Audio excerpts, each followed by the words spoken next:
All right, so everybody loves Joe Burrow. They talk him up. Obviously, last year he led the NFL in passing yards, and I think he led the NFL in passing touchdowns.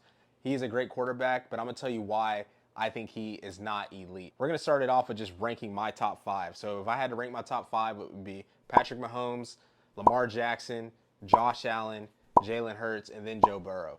And now, why would I rank him at five? You know, because Jalen Hurts just won a Super Bowl. He's been to two Super Bowls.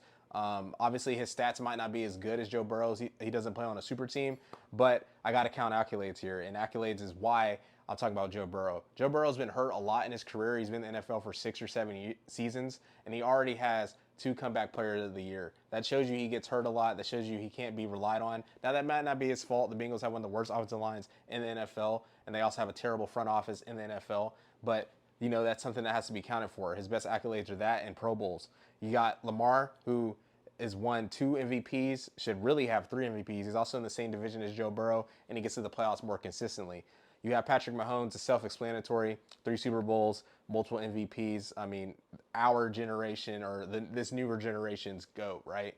And then you have Josh Allen, somebody that I wasn't that high on until recently. He finally gets it done. He finally wins an MVP. Obviously, he can't beat Mahomes in the playoffs to get to the Super Bowl, but he does have the accolades, and I think that is what separates him from Joe Burrow. Joe Burrow is great, but I think outside of his one playoff run where he went to the Super Bowl that first year, and then obviously the second year he went to the AFC Championship, I think that's just like kind of the tip of his accolades right now. So he's got to prove me right, and maybe he could be that elite QB that everyone portrays him to be, but that's why I think Joe Burrow is good, but not elite.